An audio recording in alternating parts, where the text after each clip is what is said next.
Hey, let's talk about something. How would your life feel if you didn't have a mortgage payment anymore? For a lot of people, that one payment is the biggest bill they have. And when you start thinking about retirement, especially if you're trying to catch up, that payment can really feel heavy. So today, I want to talk about something a lot of people think about but aren't sure what to do. Is it smart? Is it realistic to pay off your mortgage early to cut your expenses in retirement? And how would you even do it? Let's talk about it.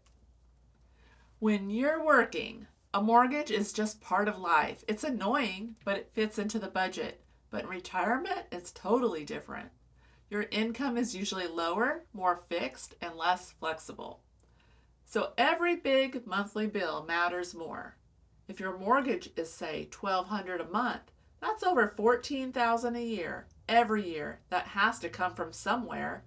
Now imagine not needing that money every month.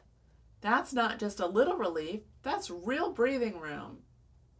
It can mean you need less income in order to retire. You pull less from your savings or investments. You stress less about market ups and downs. And your budget just gets simpler. I want to be really clear about something. Paying off your mortgage early is not a rule. It's not the right answer for everyone, and it doesn't mean you're doing anything wrong if you don't. This is more about reducing risk and fixed expenses, not trying to win some personal finance contest. For a lot of people in their 50s and 60s, lower expenses equals more peace of mind, and peace of mind really does matter. Now let's talk about something I hear all the time. People will say, don't pay off your mortgage. The interest is a tax write-off.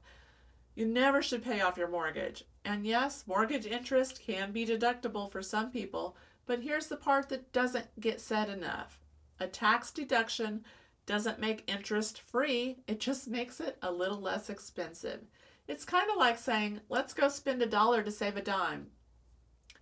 You're still paying real money out of your pocket every month, and for a lot of people, especially in retirement, they may not even itemize deductions anymore. Or their tax situation changes, or the deduction just isn't as valuable as it used to be. So the real question isn't, can I deduct the interest? The real question is, do I want this payment in my life when my income is lower and more fixed? Because a paid off house doesn't care what the market does. It doesn't care what taxes do. It sure doesn't care what the economy does. It just quietly lowers your monthly expenses, and that's powerful. The simplest strategy is also the most boring and honestly one of the most effective. Pay a little extra towards the principal every single month, even if it's $100, an extra $200, or whatever you can do comfortably. Be sure to make that extra principal payment separate from your regular mortgage payment. And make sure that you note that it's only to go on to the principal and not the interest. It's kind of amazing how much difference this makes over time. You can shave years off your mortgage and save thousands of interest without doing anything dramatic. Consistency is the key. Another simple trick is bi-weekly payments. Instead of paying once a month, you pay half your payment every 2 weeks. Because there are 52 weeks in a year, you actually end up making the equivalent of 13 monthly payments instead of 12.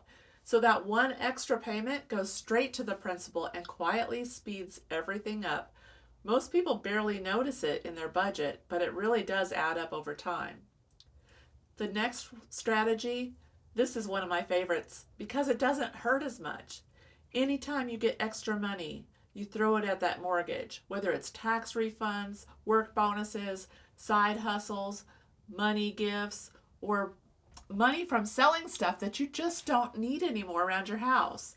Instead of letting that money disappear into everyday spending, you use it to buy yourself fewer payments in the future and a more relaxed retirement.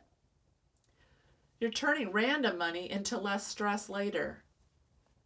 And strategy number 4, depending on your situation, you might also look into a recast where you put a lump sum down and your payment drops, or a refinance if it truly lowers your rate and fits your timeline.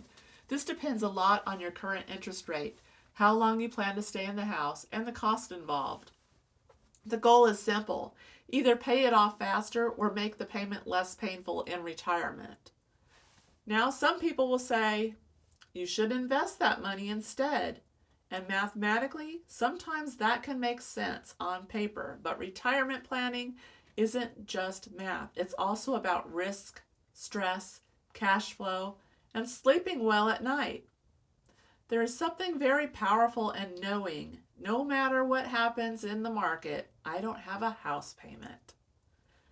That lowers the minimum amount of money you need every month, and that can make your whole retirement feel a lot more stable. One big warning here. Don't get focused on paying off the house that you ignore your emergency fund or stop saving for retirement or leave yourself cash poor and stressed. This is all about balance. For a lot of people, the sweet spot is keep saving for retirement, but also make steady progress on the mortgage.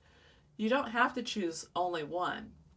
Paying off your mortgage early is especially helpful if your payment will still be around in retirement. Your budget feels tight, you're nervous about market swings, you just want simpler finances, or you're trying to lower your must-have monthly expenses. It's not about being rich, it's about making your life more manageable. When you're catching up with retirement, sometimes the best moves aren't flashy. They're not hot investments, complicated strategies, or perfect spreadsheets. Sometimes the best move is just getting rid of one big bill. Less pressure, less stress, more control.